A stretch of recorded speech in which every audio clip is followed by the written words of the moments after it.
Iya. Oh, popo, kungkung. Mari. Jadi popo, kungkung. Kita tepuk tangan untuk para oma, opa.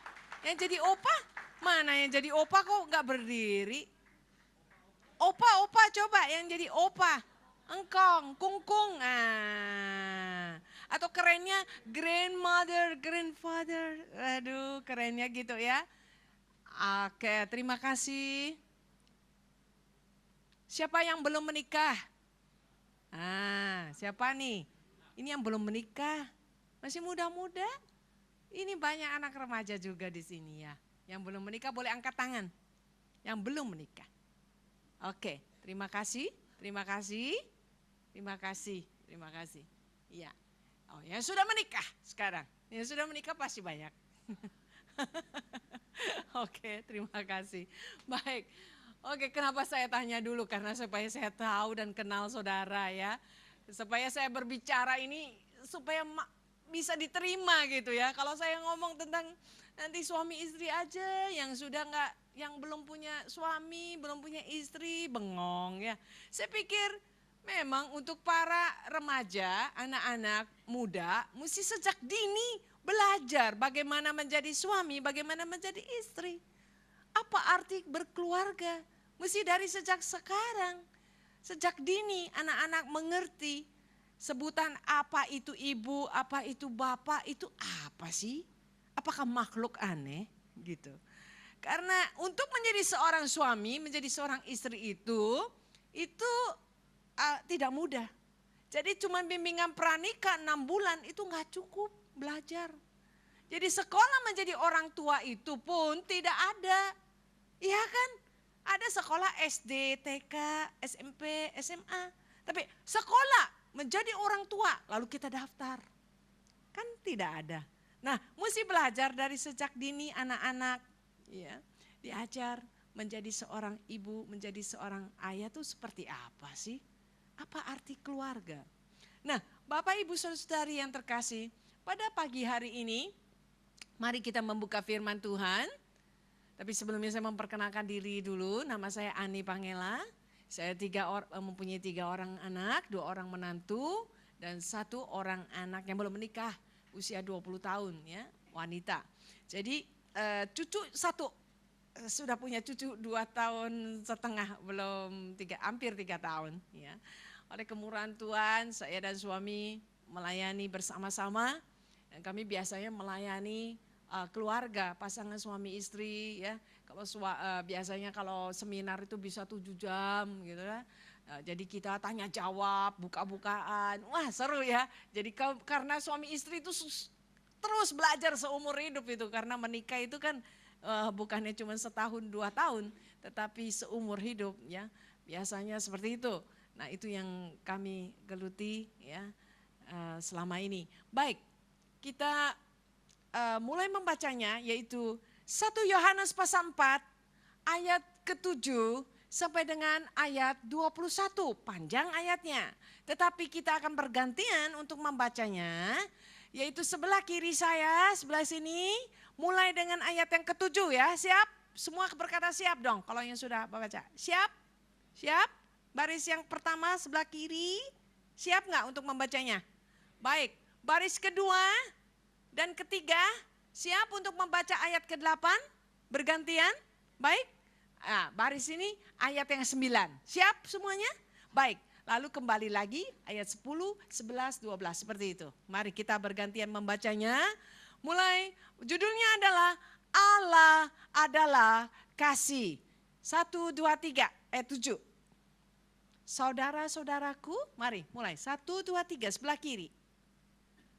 1 Yohanes pasal 4 ayat 7 sampai dengan ayat 21. Yang bawa Alkitab biasa pakai BB, pakai handphone, ada Alkitabnya ya. Boleh ya dibuka.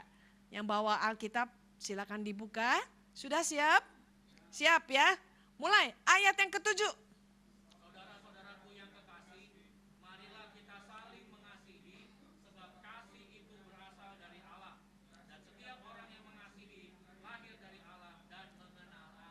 Baik, ayat 8 di tengah saya.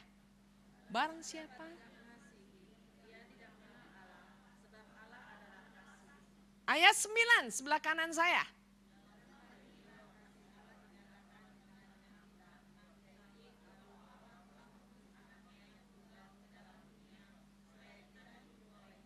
Ayat 10 silakan sebelah kiri saya.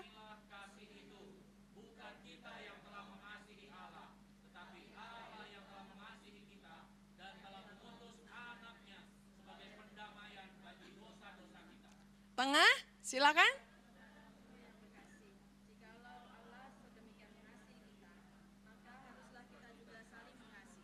Ayat 12, silakan.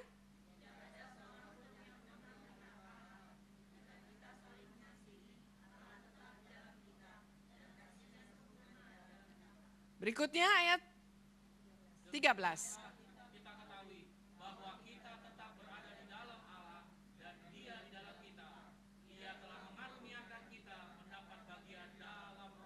Empat belas silakan.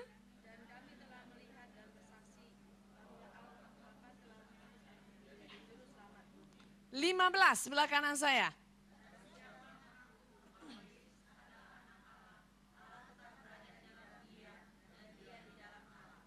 Selanjutnya.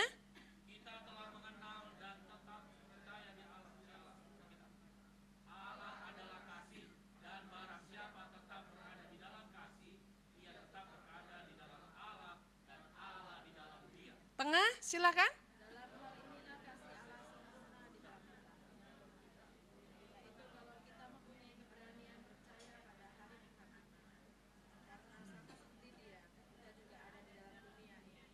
Silakan, 18.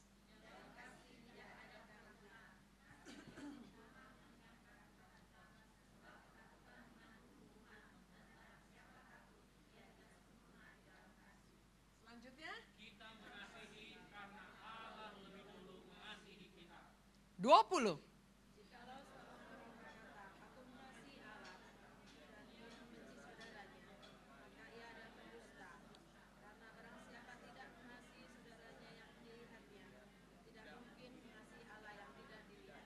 Ayat 21 sebelah kanan saya.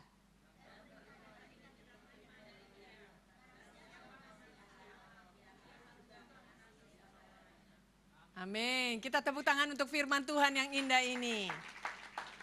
Pagi ini judulnya Allah adalah kasih.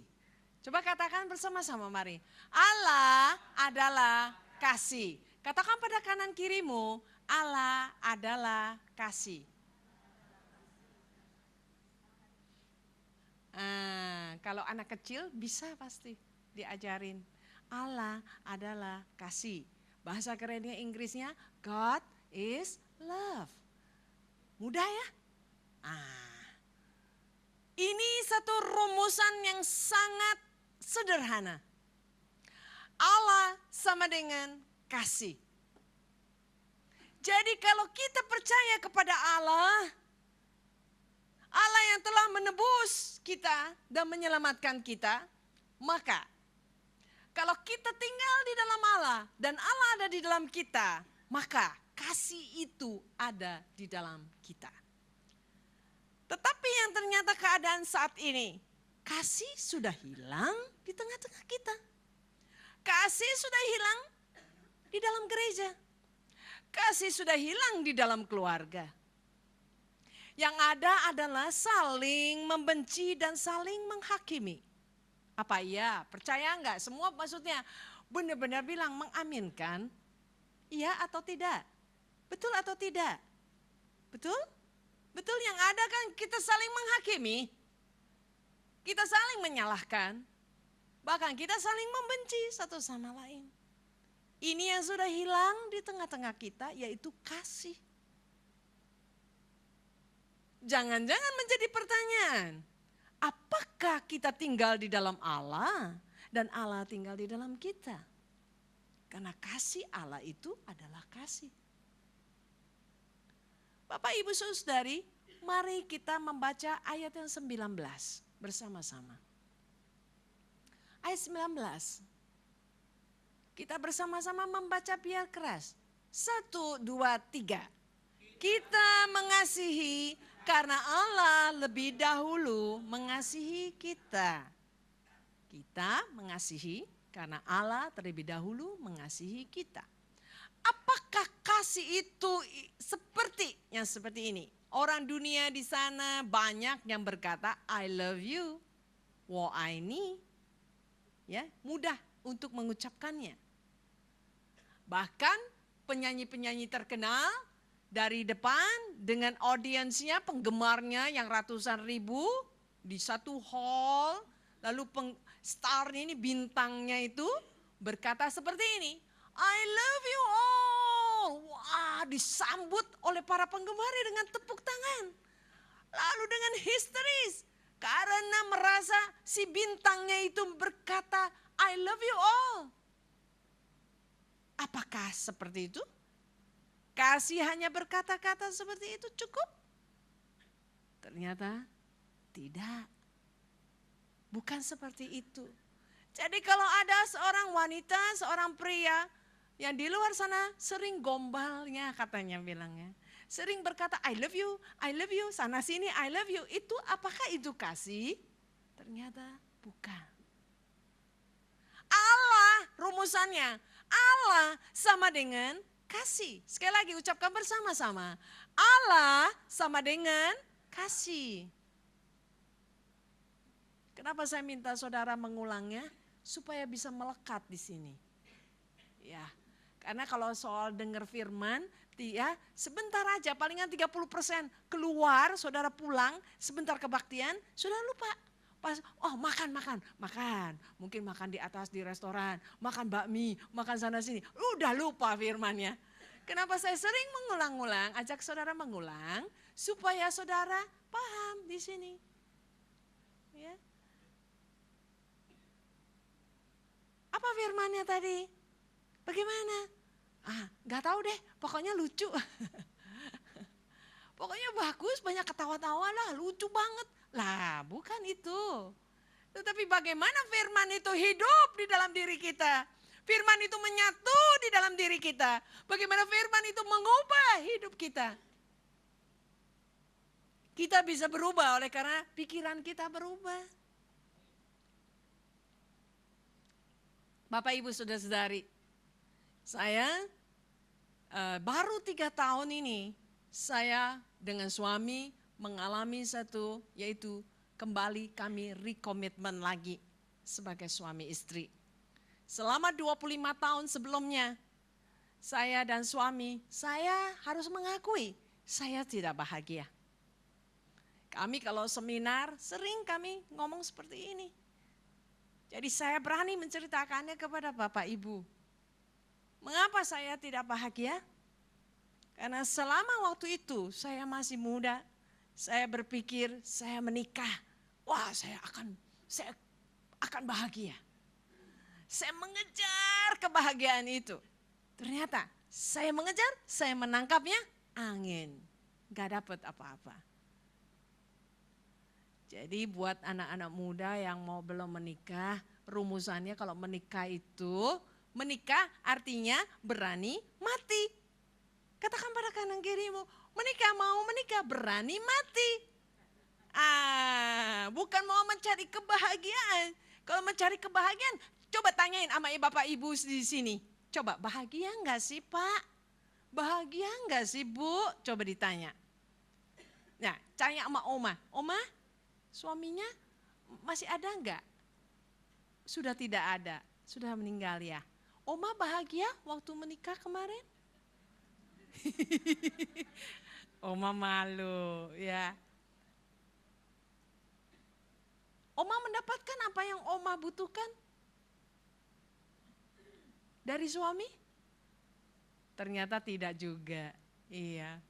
Ternyata kita dapatkan semuanya hanya di dalam Yesus Kristus ya Oma. Betul ya? Ternyata kebahagiaan itu ketika kita menyerahkan segalanya di dalam Yesus Kristus dan kita justru kehilangan, kita mematikan dirinya, di situ kita bahagia. Sebab kalau kita tuntut orang lain untuk membahagiakan kita, kita tidak akan mendapatkannya. Pasti kita kecewa. Yang ada adalah kekecewaan dan kepahitan dan kesepian dan sebagainya. Nah, yang itu yang saya alami, Bapak Ibu Saudari. Jadi waktu tahun 2010, suami saya datang kepada saya. Kami 10 tahun musuhan. Wah, saudara bilang, hah, dalam pelayanan musuhan? Waduh, iya. Ini saya berani ngomong, saya tidak tak malu. Karena ini yang terjadi di tengah-tengah kita, banyak orang yang musuhan. Iya, apalagi ngerinya kalau pendeta-pendeta musuhan tapi di depan jemaat, haleluya, puji Tuhan ya. Tapi saya nggak mau seperti itu. Ini saya selama 25 tahun harus tutup mulut. Waduh, bisa kalau saya cerita nanti bisa jemaat bubar ya. Kalau mendengar, iya kan, kalau mendengar pemimpin saudara, coba masalahnya keluarga, rumah tangganya berantakan, saudara mau? Tentu tidak. Saudara pikir, saya ini orang biasa, ini pemimpin saya kok rumah tangganya berantakan. Bapak Ibu Saudari, kita semua belajar. Saya mengucap syukur anak-anak saya ini memberi kesempatan kepada ayahnya, ibunya, papa, mama untuk menata dirinya. Kami bukan orang tua yang sempurna. Jadi saya mengalami 10 tahun terakhir musuhan. Ngomong cuman lewat BB aja. Handphone. Kalau mau tanya suruh makan, suruh anak tanya. Tanyain papa mau makan apa enggak. Nah, saya enggak tahu saudara-saudara seperti itu apa enggak. Kalau saudara lagi marahan. 10 tahun, ya 10 tahun kami tidak berbicara. Pisah ranjang, satu rumah. Jadi kayak anak kecil, kalau sekarang ingat-ingat jadi ketawa. Karena kayak anak-anak, betul kayak anak-anak. Kalau anak-anak musuhan kan begini, musuh gitu.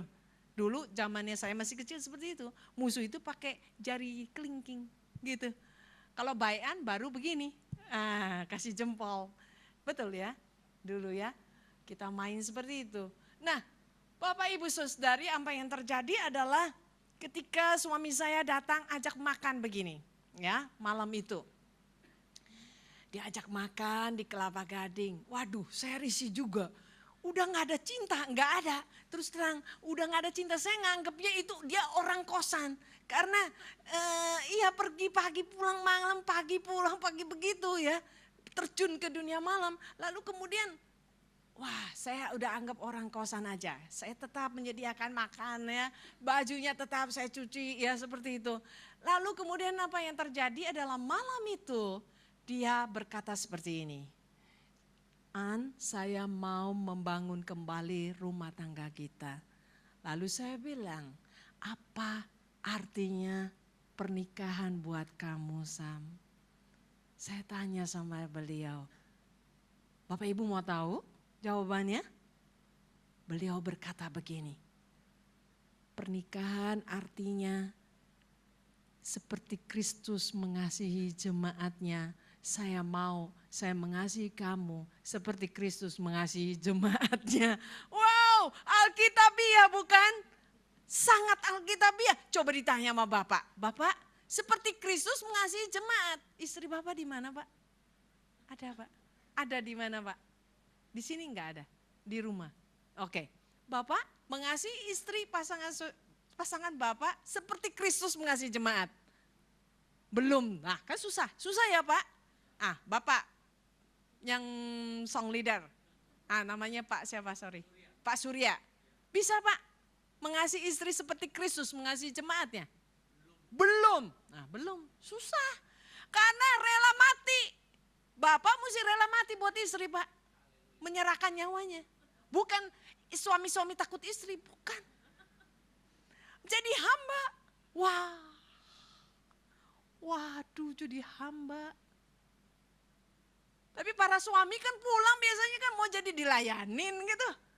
Udah capek nih aku, ayo layani aku dong.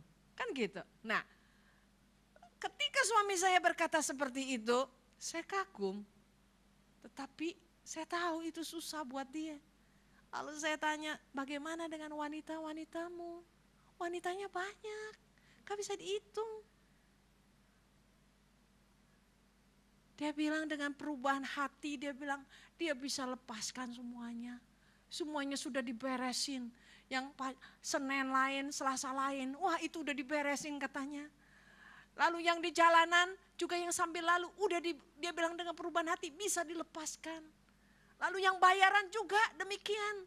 Wah saya pikir, ya saya harus mempertimbangkannya Bapak Ibu. Kenapa? Saya sudah mengampuni, iya. Tapi untuk menjadikan dia suami, ntar dulu saya banyak pertimbangan. Lalu apa yang terjadi? Malam itu kami pulang, kami ke kamar masing-masing. Tidur, saya lagi tidur. Tiba-tiba terbayang-bayang wajahnya. Nah, ini yang susah. Nah, ini yang saya mau kasih tahu rumusannya nih. Allah sama dengan kasih nih.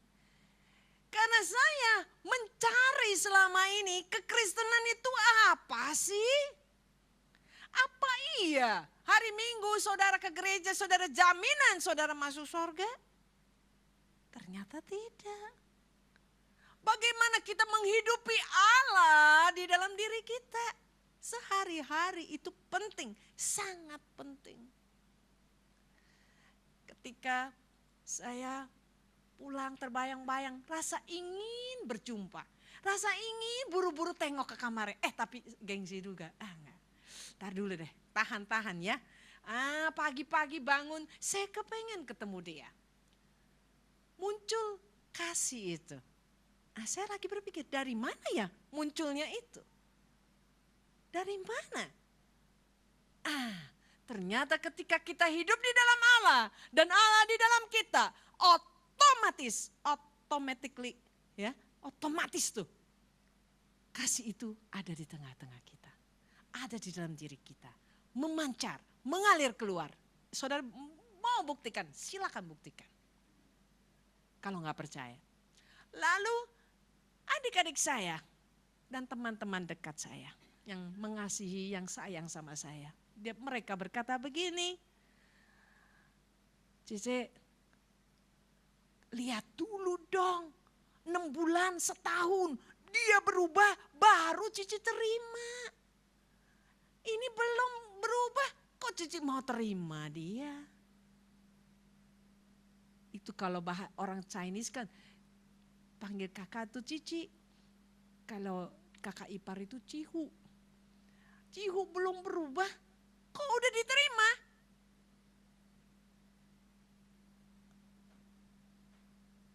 Teman-teman saya, khawatir rekan saya. Mereka juga berkata, kamu lihat dulu dong barang setahun dah.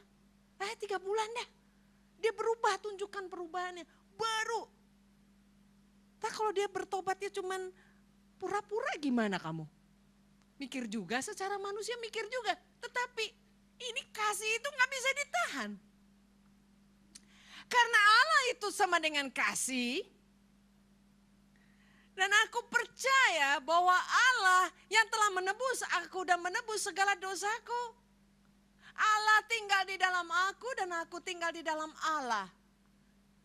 Maka kasih itu ada di dalam diri saya. Nah, Bapak Ibu Saudari, saya bercerita ini bukan dengan kesombongan. Tapi ini saya mau menyatakan kepada Bapak Ibu bahwa inilah yang disebut anugerah. Mujizat itu masih ada, tapi saya ingin katakan mujizat yang terbesar adalah ketika kita menerima keselamatan. Yesus mati dan menebus dosa kita. Itu mujizat yang terbesar. Tidak ada mujizat yang lain selain mujizat yang terbesar. Ketika kita sebagai orang berdosa, mestinya kita masuk neraka, tapi kita diselamatkan oleh karena Yesus yang sudah mati buat kita. Kita menjadi selamat, itu mujizat. Kita gak masuk neraka, itu mujizat. Kok gak ada yang tepuk tangan? Mujizat memang ada, yang buta melihat ya. Yang telinganya budak bisa dengar lagi, yang timpang bisa berjalan lagi, betul. Tetapi mujizat yang terbesar adalah ketika sesungguhnya kita mestinya masuk neraka, Yesus mau mati buat kita dan menebus kita. Mestinya kan kita yang dihukum semua. Pertanyaan, ketika Yesus, kalau kita tahu kan Yesus mati itu dia taat sampai mati, betul? Betul? Dia real manusia? Kalau dicubit sakit?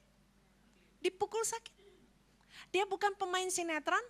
Karena saudara berpikir dia anak Allah, lalu dia kemudian ketika dipukul, dipecut dengan bola duri itu, lalu saudara berpikir kayak pemain sinetron. Sakit pura-pura, sakit. Tapi sesungguhnya enggak sakit, karena dia anak Allah. Apakah saudara berpikir seperti itu? Tidak kan? Dia real manusia, betul. Semua percaya itu, dia anak Allah. Dia turun ke dunia dan menjadi manusia. Sekarang, ketika di Taman Getsemani, dia berdoa. Dia berkata begini, ya Bapa, kalau boleh cawan ini lalu daripadaku. Ada kegentaran. Secara manusia, dia gentar menghadapi besok dia disalib. Betul apa tidak? Dikatakan keringatnya, peluhnya, ya sekeluar seperti tetesan darah. Bisa nggak dia berkata begini, ya Bapak aku nggak mau mati buat mereka. Mereka yang berbuat dosa kok, biar mereka menanggung sendiri. Aku nggak mau. Kehendakku yang jadi, bukan kehendakmu. Bisakah dia menolak kehendak Bapaknya? Coba yang berkata bisa. Ya. Terima kasih Pak, terima kasih, jangan ragu. Angkat tangan tinggi-tinggi. Bisakah Yesus tidak taat sampai mati? Dia tidak taat terakhirnya. Dia bilang, Bapak urusan mereka yang berbuat dosa, masakan aku yang menanggungnya. Aku tidak mau. Siapa yang berkata bisa? Terima kasih. Nah, siapa yang berkata tidak bisa? Oke, terima kasih juga. Saya ingin katakan pagi ini. Dia bisa tidak taat, bisa. Tapi dia memilih taat. Pertanyaannya, kalau dia tidak taat sampai mati, apa yang akan terjadi? Coba, Ibu, apa yang akan terjadi kalau dia tidak taat sampai mati? Ya, kenapa? Ya, dia tidak menggenapi firman Tuhan. Oke, siapa lagi? Kalau dia tidak taat sampai mati, apa yang terjadi? Semua manusia yang berdosa masuk neraka. Kita semua binasa. Betul, semua setuju. Saya sengaja ajak saudara berpikir ya, supaya saudara ngerti ya. Kalau dulu saya kan nonton film Yesus kan, disalib gitu kan, nangis gitu. Nangis ya. Dijamah. Lah tapi saya tidak betul-betul menjiwai apa yang artinya anugerah keselamatan itu.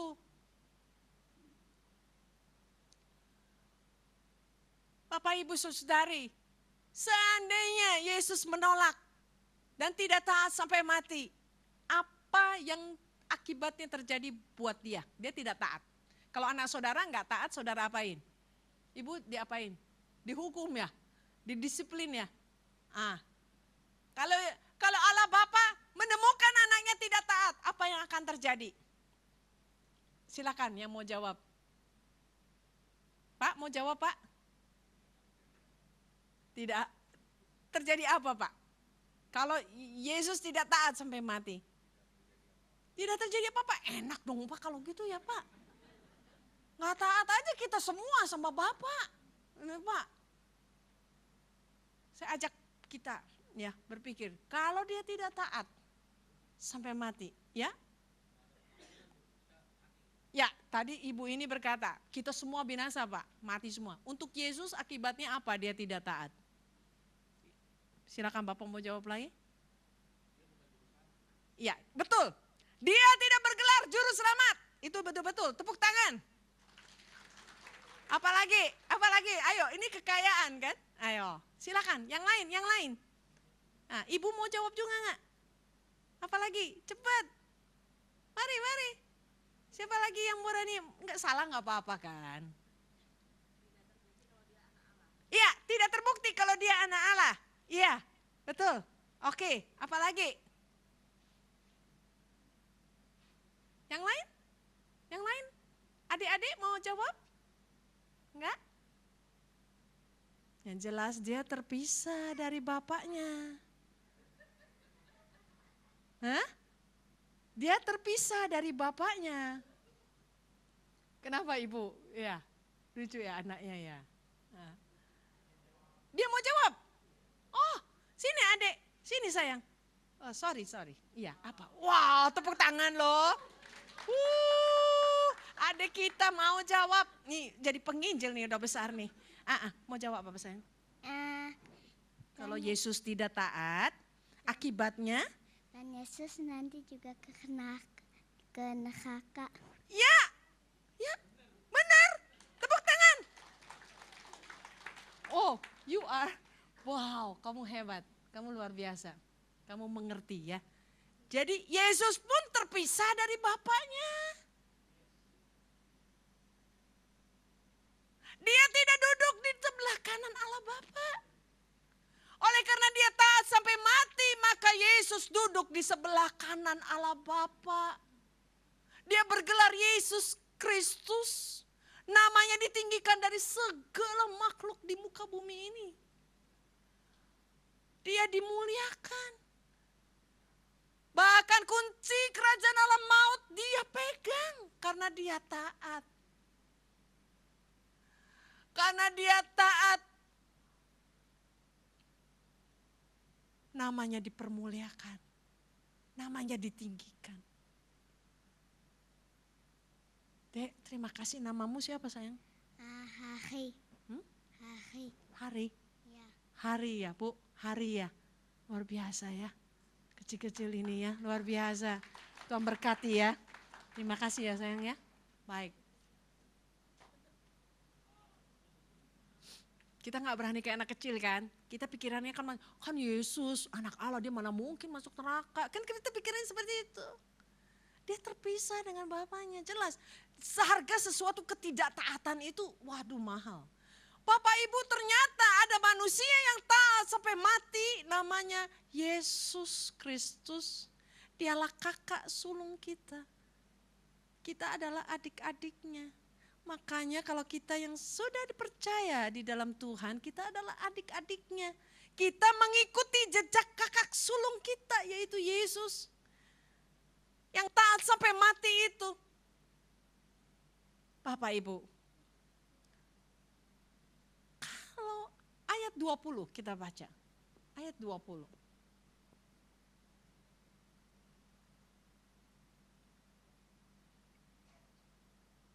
Jikalau seorang berkata, aku mengasihi Allah dan ia membenci saudaranya, maka ia adalah pendusta.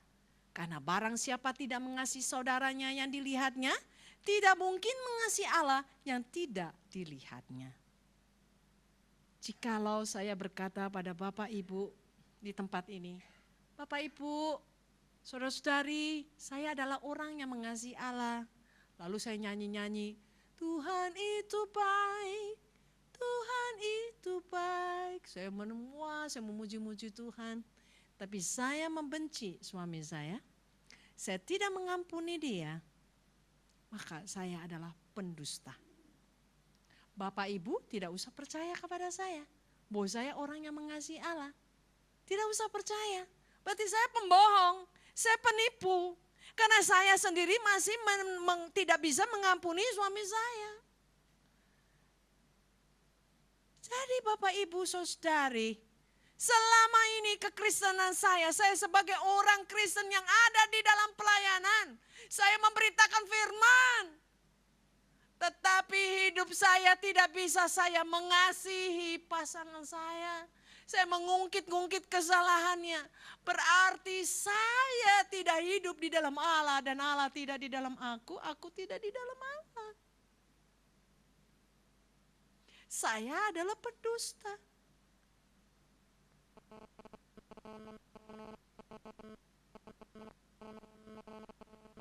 Oleh sebab itu, ketika saya menyadari ini, saya bertobat. Saya minta ampun sama Tuhan. Tuhan, aku telah menerima anugerah darimu cuma-cuma. Aku boleh selamat. Aku boleh diampuni segala dosa-dosaku tanpa syarat. Tuhan menerima aku bukan karena aku baik, tapi Tuhan menerima aku tanpa syarat. Masakan aku tidak memberikan kasih anugerah itu kepada orang lain juga dengan cuma-cuma? Mengapa mesti pakai syarat? Menyadari akan hal itu, saya menerima suami saya tanpa syarat. Saya nggak pakai syarat apa-apa. Saya nggak bilang, awas lu ya, lu 3 bulan gue kasih waktu. Lu balik lagi, lu kayak gitu, gue putusin, kita cerai. Wah enggak, saya nggak pakai syarat. Saya tidak berani untuk menghakimi lagi ketika saya menyadari bahwa saya telah menerima anugerah kasih keselamatan itu dengan cuma-cuma. Yesus, kakak sulung kita. Allah menerima kita bukan karena kita baik. Saya dulu berpikir saya sudah jadi istri yang baik. Ternyata saya belum baik. Menurut Tuhan saya belum baik. Allah menerima saya bukan karena sayanya. Tapi Allah menerima saya karena Allah Bapa melihat Yesus, anaknya yang sudah taat sampai mati itu. Maka Allah menerima saya. Maka disebut keselamatan bukan karena perbuatan baik kita, tapi karena anugerah. Tidak ada orang yang baik di dunia ini. Tidak ada. Kecuali kita ada di dalam Tuhan. Karena Allah itu sama dengan kasih. Nah sekarang Bapak Ibu, bagaimana mempraktekannya? Selama ini saya itu gini ya, kasih itu apakah itu perbuatan baik? Tidak semua perbuatan baik itu sama dengan kasih. Contoh, ada orang berbuat baik, sumbang ya, panti asuhan, yatim piatu ya, janda-janda, bantu orang-orang miskin, korban-korban bencana alam. Baik, betul baik? Baik. Tapi dasarnya adalah supaya dia namanya ditulis di newspaper atau di majalah gereja. Atau juga dikenal oleh orang, dipuji-puji. Bapak, ini bapak yang baik, suka dermawan, sumbang gereja dan sebagainya.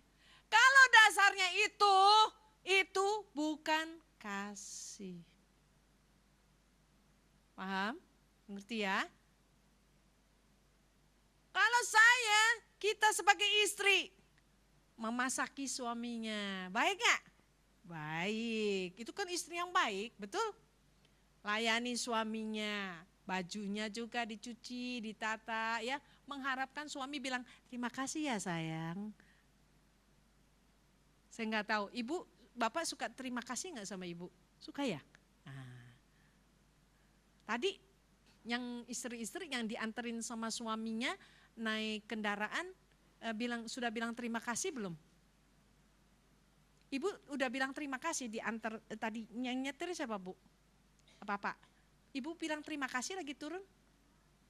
Enggak ya, lupa ya kita ya. Kalau sama tukang ojek, tukang bajai, tukang taksi, kita bayar, terima kasih ya Pak. Kan gitu. Tapi sama suami sendiri kita suka lupa. Udah disetirin juga suka lupa. Nah, kita kalau mengharapkan kita udah masakin ya. Masakin kita inginnya dipuji. Masakannya enak. Terima kasih ya udah masakin.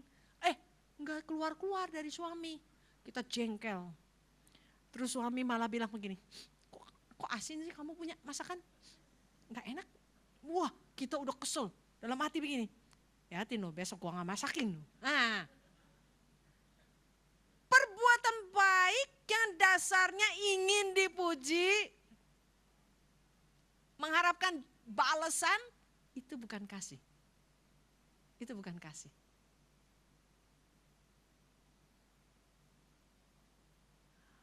Saudara merawat, mendidik anak, membesarkan anak, menyusui anak, ya, dengan harapan anaknya balas jasa. Kalau anaknya nggak balas jasa, lalu saudara bilang begini, hitung berapa gue cebokin, lu dari kecil, iya kan? Hitung, ayo, ke dokter berapa duit? Coba ditotalin, belum uang susu, uang pampers, hitung. Ayo, kamu sekarang balasannya apa sama mama? Kalau ngarep seperti itu, perbuatan baik, mama baik, rawat anak baik. Tapi mengharapkan balas jasa dari anak itu bukan kasih. Bukan kasih. Buat ibu-ibu yang sudah lanjut, bapak-bapak, kalau anaknya masih kurang ajar nggak apa-apa ya, ampunin ya. Kalau nggak dikasih duit ya tiap minggu, tiap bulan gitu, ya kasih uang jajan buat mama papanya, opa oma gitu yang udah tua-tua ya, diselipin gitu uang gitu. Ini mama papa buat jajan gitu. Anak belum bisa, sudah tidak apa gitu ya, nggak apa-apa. Tetap papa mama sayang sama anaknya, kan seperti itu. Tapi kalau ngarep, ini anak gue udah gedein, nggak tahu diri sekarang, gitu. Nah itu bukan kasih ternyata. Kasih itu nggak ngarep balasan. Kasih itu tanpa syarat, tidak ngarep apa-apa, tidak harap balasan dari orang yang kita kasihi. Ya Bapak Ibu, oleh sebab itu biarlah kasih itu tinggal di dalam diri kita, di dalam keluarga kita, di lingkungan di mana kita Tuhan utus, di kantor, tempat kerja, biarlah praktekkan kasih ini yang sudah hilang di tengah-tengah kita. Renungkan salib Kristus terus menerus, kasih anugerahnya yang besar buat kita. Mulai dari mana? Dari keluarga kita. Papa mama kita perhatiin, kita ada uang sedikit tengokin ya, kita kasih, kita kasih. Saya ingat saya dari kecil saya suka diajak sama mama saya ya tengokin oma coknya mama saya. Jadi oma coknya saya gitu ya. Bilangnya apa itu namanya? Mama saya suka sisipkan uang seperti itu. Jadi saya suka lihatin waktu saya masih kecil seperti hari itu, saya lihatin, mama saya memberikan teladan kepada saya dan contoh.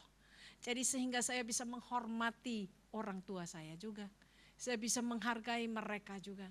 Menghormati orang tua itu adalah hukum daripada sebenarnya semua manusia, agama apapun. Nanti kalau kapan waktu lagi kita akan bicara tentang menghormati orang tua. Tapi intinya mengasihi ini tanpa syarat. Kita mengasihi semua. Dalam arti terutama adalah keluarga kita. Seorang suami berani rela mati buat istri dan anak-anaknya. Jadi kalau ada makanan di rumah hanya semangkok bubur, miskin sekali, kesulitan keuangan. Kan biasanya kalau rela mati kan gini, papa nggak makan nggak apa-apa, asal mama makan, kan gitu. Ya, atau mama dan papa nggak makan, asal anak-anak makan, kan gitu. Itu rela mati. Mulai dari keluarga, sekali lagi, mulai dari keluarga. Ya. Saya mengucap syukur, suami saya menjadi manusia baru, betul-betul baru. Saya bilang gini, papi sekarang kayak Tuhan Yesus, kenapa? Saya bisa berkata begitu. Benar-benar, saya kadang-kadang misalnya ada salah ngomong, saya minta maaf siangnya. Lalu suami saya berkata begini, yang mana ya? Udah lupa. Belum saya minta maaf, dia sudah melupakannya. Wow, hebat kan? Gak dimasukin ke hati. Biarlah kalau Yesus adalah pancaran Allah Bapa, pancaran kemuliaan Allah Bapa, kita bisa mengenal Bapa karena kita melihat Yesus. Maka kita adalah pancaran Yesus, pancaran kemuliaan Yesus. Sampai orang-orang di rumah, anak-anak kita, semua pembantu, supir dan sebagainya, melihat nyonyanya, majikannya, tuannya. Bapak ini ada apa di dalamnya? ternyata pancaran Yesus, kemuliaan Yesus itu ada di tengah-tengah kita. Karena kita memperhatikan mereka, kita mengasihi mereka, apalagi mereka mau lebaran, kita perhatikan, ya, kita belikan sesuatu ya buat mereka, belikan tiketnya dan sebagainya, mungkin mau pulang, ya. Pastikan dia selamat sampai di rumah di kampungnya, lalu kembali juga dengan selamat, seperti itu. Nah, kita perhatikan mungkin dia mesti bawakan sesuatu buat keluarganya, buat orang tuanya. Nah, kita perhatikan sampai dia merasa, majikanku ini lain ya. Ada Yesus rupanya di dalam dirinya. Nah, seperti itu. Bapak Ibu, mari kita praktekkan. Saling mengasihi dan tidak menghakimi lagi. Berhenti menghakimi. Berhenti menghakimi. Kita praktekkan, kita mengasihi. Jangan kritik saya. Sudah ya. Bapak Ibu, Allah itu kasih. Kalau kita tinggal di dalam Allah, pasti ada kasih. Amin. Mari kita datang kepada Tuhan. Saya undang para song leader, singer, pemain musik.